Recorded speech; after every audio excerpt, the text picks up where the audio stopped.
Hey, listeners, welcome back to the Review for Few podcast. I can't believe that I forgot today was the day. Today was the day to record. I feel like I got off work like super early, guys. The power went out at the building. So, like, I was at work by 8. Power went out at 9. I was home by 10. I was supposed to still be working from home, but instead I was playing my Switch. And then I took a nap. Then I woke up for lunch. Me and Lilac were having some fun. And then we went and took another nap. And then we woke up and I fed her dinner. I didn't feed myself dinner, guys, because it's too late now. Like, I can't. It's too late now. That's really bad for your metabolism. Unless you're like one of them like skinny little freaks that just don't gain weight whenever they eat. They don't do nothing. Sucks to suck, nerd. When a wing comes through, you just whoosh, gone. But I can't believe I forgot. I feel like I enjoyed last week's episode so much that it just feels like from last week Wednesday to today Wednesday, it just feels like it's been forever. Like, I was thinking, I'm like, did I put out an episode last week? Like, what am I on? Like, I don't, like, my schedule got so confused, and I don't know why, honestly. But I got a lot going on. I started classes this week. I started a class, and then I started my second class in October. And your girl will be faithfully doing that till December 15th. Yeah, classes. I got me some new glasses today. They're so cute. I'm so obsessed. I look so fly. What else? Delilah got some winter boots and she got a winter coat. So she's set for this winter. I cannot speak for myself. It's already getting cold here. Like, when we go for our morning walks, it's like 50 something degrees. And I'm like, I'm over it. Let me stop clicking my nails. I'm bothering Delilah. I'm over it. And then when I leave for work, it's like 60 something degrees, but the sun's not out yet. So it's like, this feels even colder than what it's supposed to be. Like, it'll be like, oh, it's 65 degrees, but it feels like 58. And I'm like, well, no shit, Sherlock. Like, I'm just so cold. Like, this whole week I've worn long sleeve tops to work because it's just like, I'm over it. But then I get to the building and it's like even more cold. That's why I rely on the heater, which is why I was really upset when the power went out. I was real cozy. I had opened my goldfish. I was getting real comfortable at work, guys. I'm getting too comfortable at work. And I was like, let me go look this up. Power's out. And I'm just like, oh my God. And then to walk through the hallway, thank God there were other people in the hallway. I couldn't see a lick of anything. And I'm like, there's windows. There's windows in this building and I still can't see. Like, it was just pitch black dark. You had to have your flashlight on. It was just pitch black dark. It was awful. It was awful, awful, awful, awful, awful. Awful like a falafel, Delilah. It was just terrible, guys. This week, we're discussing season 2 of The Summer I Turned Pretty. And I had a lot to say about season 1, but season 2, girl, let me just clarify. I feel like I understand Belly. I understand her as another girl who once was a teenager. Hard to imagine. I understand her. I was not living my teenage lifestyle like that, but I could wrap my head around it and I can understand her. I don't blame Belly at all for what happened between Conrad and Jeremiah and just the whole debacle. I don't blame her at all. I think I missed one episode from season 2. I think I fell asleep and I missed the episode and I never went back and rewatched it. But that doesn't matter because I watched 7 out of 8, realistically. So, that's all that matters. The way season 2 ended, if you haven't seen season 2 of The Summer I Turned Pretty, do yourself a favor. After this podcast, go watch it. It's actually a really good show. Season 1 wasn't the best, but I stuck it out. It was okay. It stuck it out. Season 2 is definitely way better. You got to really see them be kids again and just have fun, especially after the events that unfolded at the beginning of the season 2 and all that stuff. And seeing where they picked up after season 1, it was kind of just like, okay, at first, I think I missed something because I was mad confused, y'all. I was mad confused from when season 2 started. Because I'm just like, wait a minute. She just announced that she had cancer. Like, what's happening? Like, is every season going to be them, like, living it up in the summer? And I guess it kind of is. But it was just weird. It was, like, hard to navigate at first. But then I picked up the pieces and I put it together like a G. And season 2 just shows, like, how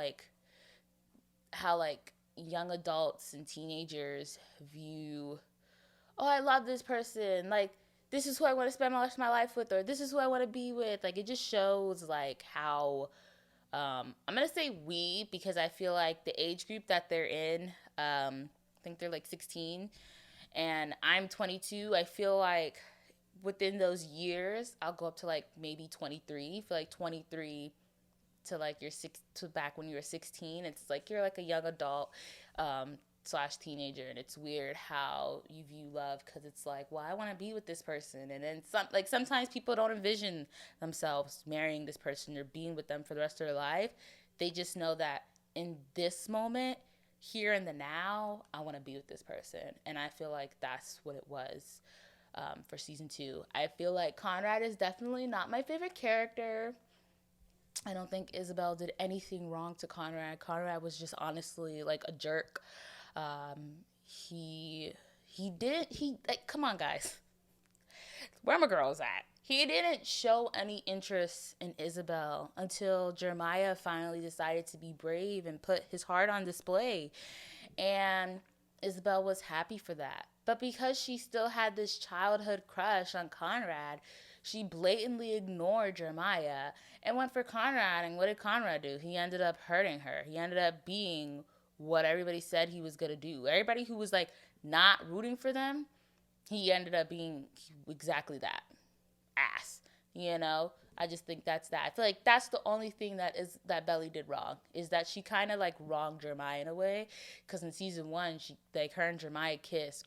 All these kisses, she didn't initiate them, so that doesn't classify her as a hoe.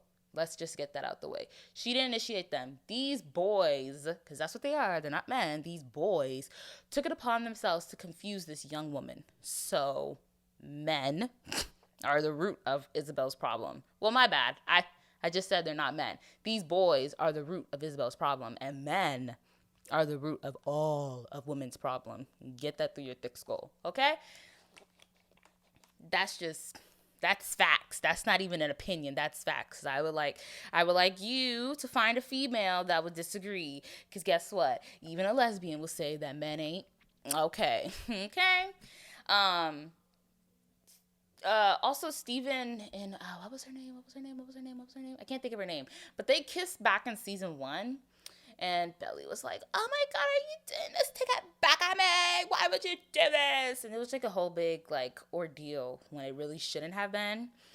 And then it's kind of like, it's like, oh my god, what's the word? It's like, what is it? It's not deja vu. I don't think it's the kettle calling the pot black, but it's like Steven kissed Belly's best friend, and Belly kissed Steven's best friends, both of them. But it's like, look who your mom is. Like, your mom lets you do whatever and anything you want. There's nothing wrong with people expressing themselves, especially at a young age. But like, Steven had no right to be mad at Belly in season 2, and Belly had no right to be mad at Steven in season 2. Like, mind a business that feeds you, okay? Because it ain't that. I promise you. I promise you. And it's not that. I honestly feel like Jeremiah, not because the actor is really cute. Like, he has like it's not for me, but he is a really cute guy. I'm not going to lie about that. But I don't know if it's like the eyes, the hair, and like his skin tone. He looks like a freaking model. He looks like he needs to be in Vogue. He needs to be walking down like Versace, Balenciaga. I don't know, name another fashion group. Like, he needs to be walking down the runway. Like, he looks like a runway model. Like, that's what he's giving me. And then Conrad's giving me like that stereotypical, teenage guy. I hate my life. Everything's going wrong. Let me just go mess around and break a girl's heart. Stuff like that. That's what they give me. And like, Belly's just, hey, how are you? That's how I see it. And Steven's just like, hey guys, I don't know about y'all, but for season 2, if you have already watched it, if you haven't, you have. Let me just say that for season 2, the way Steven acts towards Belly's best friend, it's like, come on. It's given what Conrad did to Isabel and Jeremiah in season 1. If you can't see that, I'm sorry, I can't help you. It's just being realistic. This show is not portraying guys in the best light, because Steven's going after Belly's best friend, but Belly's best friend's in a relationship with some kid named Milo. He's trying to get in her pants. He's like, I really like her, but you're not being considerate of her feelings and the relationship that she's in. I just feel like, let's be grown about this. Let's be an adult. I feel like if somebody's in a relationship and you like them, you should have the decency to respect them and just be like upfront with them, like, hey, I do like you, like, this is my feelings. Or if you don't want to do that, fine, but don't go out of your way to break them up and make this person have to like pick and choose when that's not the real world, and that's not life. And I feel like this show just definitely doesn't portray the guys in the best of light. That's why I say, like, in another world, Belly could totally be wrong, and so could her best friend. But when you really look at the show and you look at the characters, it's the boys. It's literally the boys. And that's not me, hating guys. That's just me being blatantly honest. I have a clear-headed mind. I'm not looking at this like some parts I am, but I have a clear-headed mind where it's just like, these dudes are just weird. Like, Steven was really weird to me for season 2. He was just a dog who wanted a bone, and the bone was Belly's best friend. And he really wanted a bone. And it was just like, dude, are you serious? And I feel like Conrad, whatever happened between him and Isabel, the way they dragged it out, I was like, I would be mad at you for dragging this for so many episodes, but you kept me hooked. You kept me hooked, so I can't be mad. But like Conrad, the way he did Isabel, Conrad deserves every bad thing, because it's like, you don't deserve Belly. And Belly was actually really nice, and their mom's going through it. She literally drops everything to help not just Conrad but Jeremiah. It just shows that her heart's in a good place, and that Tweedledee and Tweedledum were just fumbling with her love, and Tweedledee would have to be Jeremiah, because he didn't really have bad intentions, but it's like, oh, okay. And I think in season 2, the way all their relationships, Jeremiah, Conrad, Belly, Steven, Belly's best friend, because I still can't remember her name, the way their relationships unfold and develop some more friendships and relationships, it's just like, maybe season 3. Season 3, I think they already got renewed for season 3, but season 3, the production value of this show is really freaking good. I didn't expect it to be good for Amazon show, but Amazon shows are slept on, and that's because Amazon costs $15 a month, and nobody wants to spend $15 a month unless you like actually love Amazon. The only thing I use from Amazon is Prime and Amazon videos. That's it. I don't really do the music, but I guess I do because I have an Alexa. But like, other than that, it's like my go-to isn't Amazon for everything unless it's shopping. I'm gonna go to Hulu and Netflix first. So that's where you work. That one. Did you guys hear? Quick pause on the Summer I Turned Pretty, but Big Mouth. Hey, Big Mouth is coming back. They dropped a promo on TikTok, and Megan Thee Stallion will be in season 6. I think it's season 6 already. Can I just take a moment? I love Big Mouth, and people are just like, but they're doing too much. If Big Mouth was around when I first hit puberty, I would have been prepared. I would have had a better understanding for what the female body goes through, what the male body goes through, your emotions, just the roller coaster you're on as an adolescent going through puberty. I wish Big Mouth was around. They're like, it's so vulgar, it's this, that. It's showing you the world. It's showing you reality, okay? Not reality TV, reality, okay? Wake up. Okay, because this is what's going on, guys. Like, don't get it twisted. And that's why I love Big Mouth. I think it's season 6. I want to say season 6. I don't have my tabuleta right next to me. That's weird. I usually always have my tablet when I'm recording. Season 6 of Big Mouth. I think Netflix is I'm trying to think how I want to go about this. Should I go on my Netflix rant? Netflix has put a lot of stuff on their streaming platform, and they have now since gone back and taken them off. Like, a lot of things are leaving Netflix, and it's like, are y'all gonna start putting out new shows? Like, is the strike almost over? Like, what's happening? Are you guys gonna put out unreleased projects that y'all have been holding on to in the vault? Like, what's going on? What's going on, guys? Like, it's just like weird. I don't know. Netflix is just so weird. One of my go-to shows, Half and Half. If you never watched, it's a really good show. That's leaving Netflix. Where's Half and Half going? Where's Half and Half? Hulu. Pick up Half and Half. Because how am I supposed to live without my comfort show? I think at this rate, all my comfort shows just need to be on Hulu because they're the only ones that aren't disappointing me. You know, American Dad on Hulu. I think that's the only comfort show I have on Hulu. But it's like Half and Half. I've watched that like five times. 5 and 5. I'm stuck on Half and Half.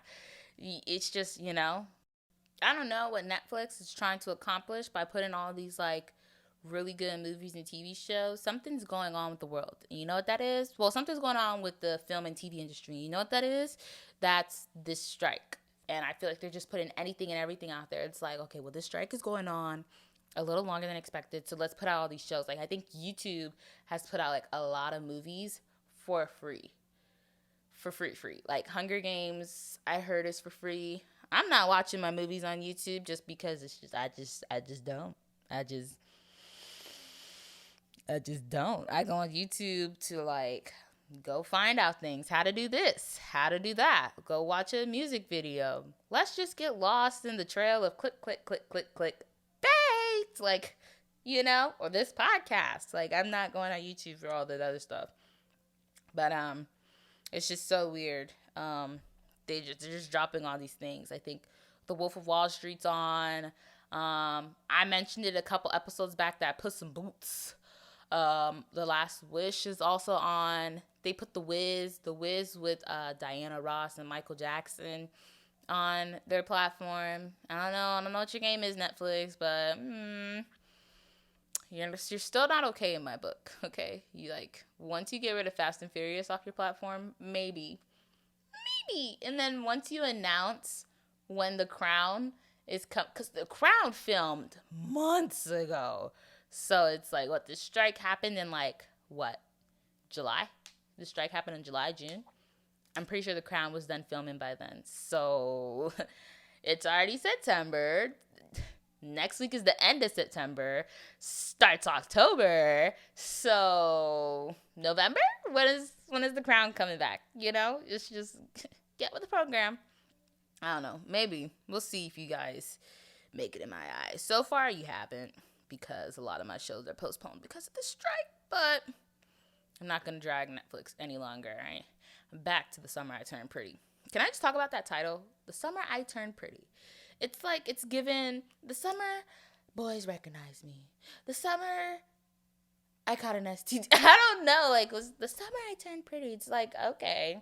This show, after watching season 1 and season 2, it definitely is, in a category with, Pretty Little Liars.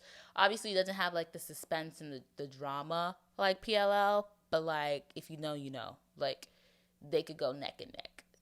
PLL will knock it out the park. But they could go somewhere. But I'm actually excited for season 3. I'm kind of interested to see how it's gonna go, especially when you see how season 2 ended. I'm not gonna give you guys too many spoilers for season 2 or at all, because I think you kind of have to experience it yourself. It's the way season 2 goes. Season 1, it was kind of just kind of made me angry. But season 2, you kind of have to see it. Feel like, you'll have people who take pity on themselves, and it's like, oh, my life, my life this, my life that, this, there's somebody like that in the show. And it's like because they're going through all this pity and just all this bad time that everybody else around them needs to go through it too. And that's just, totally unfair, darling. It's not at all accurate. And it just shows, like I said, like all the characters, they really change, they really develop. Even Belly and Steven's mom, Laurel, she goes through it. I feel like I never lost a best friend. I think I'll be heartbroken if I lost my best friend. I have like two people I consider like the bestest friends, right? And I feel like if I ever lost my best friend, I don't know how I'd feel if my best friend was going through something like this. And, I think seeing anybody go through any sickness or disease, and in this case, Susanna has cancer, and this is her second time. She was in remission or remedial. I don't know what it's called, remission. And, now she's going through it again, and, her boys, and, you want to make all these promises. You have, like, some people, it's like, you're going to do it next year. You're going to do it. You're going to make it. And then it's like, of course, I'll be there. Whatever you need, I will continue to do what. And I feel like it just, I don't know. It's like a tough one. It's a tough one. I've never lost anybody to those bad diseases. I don't think so. I have terrible memory, but I definitely feel for Laurel because it's like your friend is going through this huge change, and it's like Susanna was kind of just already like, I accept my fate. This is what's gonna happen. I'm okay. I lived a life. I lived my best life, and I love that energy for Susanna. I love that, and I wish more people could be like that, even while not on their deathbed. Like, I lived my best life, or I am living my best life. I'm happy. I'm content with my choices, with the way things are going so far. Like, I'm okay. Genuinely and honestly, I'm okay. And that was really Susanna. And I felt like she was still being the rock for her sons and for her best friend. And the relationship that Susanna has with Belly showed just how much love an aunt who's like your mom's best friend can have for your child.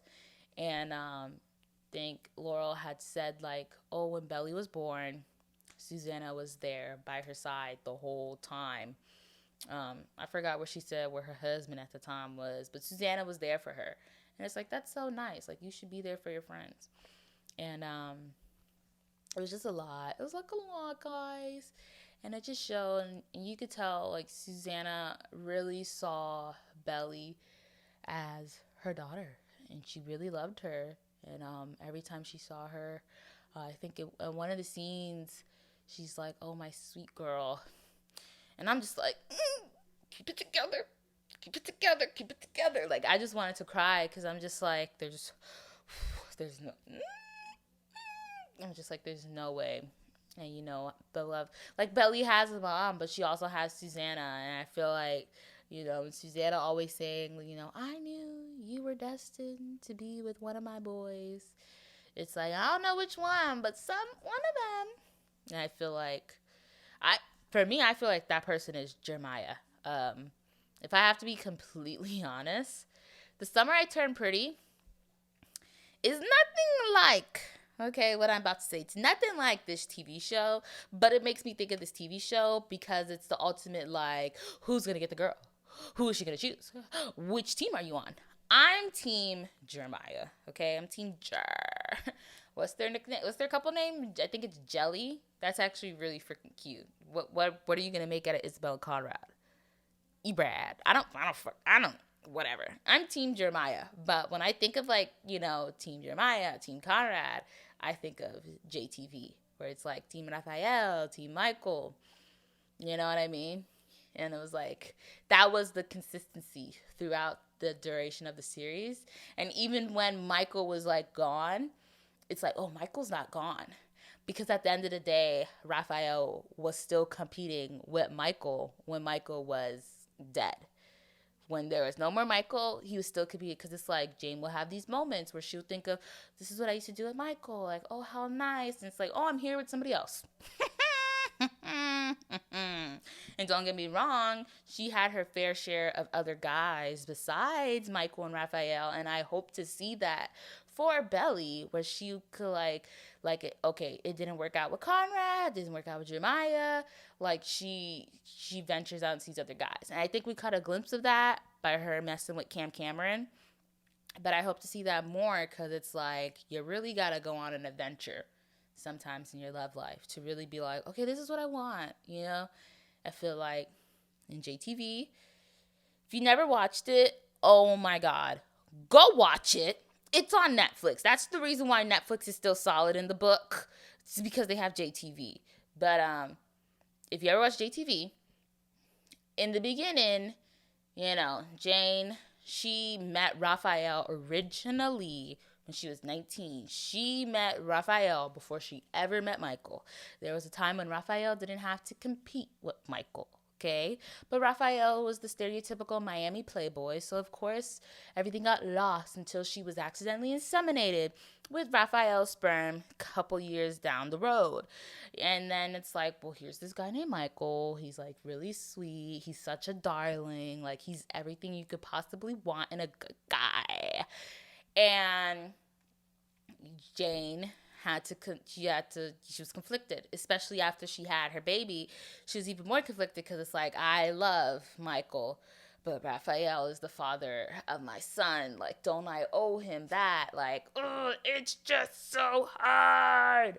And, you know, throughout the series, and Michael eventually passes away, and she's heartbroken. And you know who was there for her the entire time? Raphael. And even when Raphael had his own personal thing, she had Petra, which was really nice, and I love Petra. Their sisterhood, how it starts in the middle and how it ends, is just as beautiful as the love Jane shared with Michael and Raphael. And that's really cute. And I feel like I get that from The Summer I Turned Pretty. Even though JTV is a telenovela, it gives, you know, the telenovela. If you never watch, I'm not Spanish, but I've watched my fair share of telenovelas, and I just really like them. Of course, I watch them with the English subtitles. I don't speak de Espanol. But it definitely gives that. And in the end, I feel like JTV's been off the air for a really long time, so whatever. In the end, Jane and Raphael ended up together. But the closure that is Jane and Michael, if you really are a real JTV diehard lover, you'll know that Jane will always love Michael. But Michael passed away all those years ago. So the dude who comes back, that might be Michael. Even though his name is Jason now, that's not her Michael. And even though he showed like the little small tidbits and stuff like that, it doesn't matter, because that's not Michael anymore. And I really hope, in a way, that Belly goes on an adventure like Jane did. JTV lasted for like 5 seasons, and I'll always cry during the episode when Michael dies, because Gina did her thing, okay? Gina Rodriguez did her thing, okay, guys? And you're probably thinking like, well, now you're in JTV, so I don't want to watch it. You have to watch it so you go on the journey. You gotta go on the journey. That is JTV, because it'll have you on the world's worst roller coaster, but it shows the family dynamic. It shows just the love that you get in a family. And they might be Venezuelan, but I feel like they're just like any other immigrant family. They just want to make it in America. They want what's best for the family, and they want that family to live their best life, okay? It's worth it. It's worth it. And, you know, I really hope, you know, Belly, for season 3, if there's a season 3, that her and Jeremiah and Conrad really find like some common ground, some level ground to just be kind of what they used to be. I feel like guys ruin everything, because I feel like if Conrad had never really done what he did, Belly and Jeremiah would have been solid in season 1, and they had their cute moments. That's what pisses me off, is that Belly and Jeremiah honestly had those cute moments where it's like, oh, you guys are so cute. You guys are so cute. I just want to punch you in the face. And then Conrad like had a like, I really like you. Aw, like bad. Like it just irritates me thinking about it. And I'm Team Jeremiah. I feel like after you gotta watch a couple of seasons, you gotta watch a couple episodes to see what team you're on. And now that I've officially finished season 2, I'm Team Jeremiah all the way. He just seems like an absolute sweetheart. And like I said before, it's not because he looks like a model out of Vogue. He's just an absolute sweetheart. He has better intentions. He's just trying to make everybody happy and do what's best for everybody. Conrad just gives me a very selfish vibe. And it's like, you could really go lay in a ditch. Go to bed. Go on here. Night-night. That's just how I feel. So, see how that goes. For Steven and Belly's best friend, we'll see how that goes. I'm not, what is that? Okay? I'm not even going to talk about it because it's just like, what is that? It's whatever. She might have not been like her happiest with my, or who even knows? Because she was talking to dude, if you really weren't happy with him, why stay with him? And she was with the dude named Milo. And then Steven comes after they throw like some big lavish party. Their last hurrah, Steve is just like, I really like you. I'm gonna put the sauce on you. And you all up on her and doing all these stuff. And it's just blah, blah, blah, blah. Back up. Like, if I had to choose who was Steven's real friend, it's giving Conrad because of his actions. It's like, you guys are such losers. Like, why do guys suck so bad? Like, oh my God. Why? Like, guys can never think about females' emotions. Like, sometimes it's not even about us. Like, do what's best for yourself without being so goddamn selfish. You'll have guys like Conrad and Steven that will go around just being homewreckers. They will grow up to be homewreckers. They're going to get in your mind, ladies. They're going to get in your mind, and they're going to try to change your perspective on what you want out of your love life, what you think is best for you. And that's what certain guys do. Not all of them, but that's what certain guys do. And that really sucks, because it's like, you guys really are like really, really, really big a-holes for that, because it's not okay. It's not okay to like, what's the word? Toy somebody along, task somebody along, play with their emotions, all this stuff just for your benefits. And then the moment's like, well, I'm done, or I'm tired, or hey, you're in something and I really want to be in the mix with that. I'm going to go stir the pot. It's like, you selfish little fish. It's just not okay. It's not okay. I'm not about it. Like, I love love. I'm a lover for love. I'm a sucker for love. I love it, love it, love it. Even though I don't like Valentine's Day. But did you know Valentine's Day is actually not a holiday about love? Look it up. So, there's a fine line when it comes to love and like, and that it's 3 L's. It's love, like, and lust. And a lot of times, and I feel like definitely in this show, it's a lot of lust. It's a lot of teenage hormones, emotions going on. It's a lot of lust. But like I said, I'm 22. I could relate to how they feel. And I'm older than their characters, because at like that 16, 15 to like 23, I feel like once you're 25, you should be an adult. You should be more mature. You should have something going for yourself. From 15 to 24, you're kind of just going with the flow. And that's fine, but you got to be considerate of not only other people's feelings, but of your feelings, because then you're going to go back and be like, I feel really shitty for how I treated this person, and I feel like I'm a bad person, or it's just my tummy hurts. I don't feel okay with what I did. My actions are speaking. They are screaming at me from the past. You know what I mean? You got to think of it like that. Remember the 3 L's, guys. Love, like, lust. And a lot of people, a lot of times, people confuse love with lust. And lust is tricky, guys. Lust is tricky. She's a very, very tricky thing, okay? But I think in the show, the guys are toying with all these girls' emotions. and they're going based off like, okay? For example, Conrad and Steven, they're going based off of like, I like you. Don't say the L word. Well, which L word are you talking about? Let me get in your head real quick. Call me Dr. Wright. Let me get in your head, right? You gotta think about it, right? Conrad liked her. They don't really love her. You just like her. You like the idea of her, what she could give you, what she could present. You like that. You don't love it. You like it. So you'll go for it. In her head, she's like, I like this. You're following the trail of lust because they're portraying this person that they're quote unquote that they are, but they really aren't. So you're following this trail of lust because it's all false.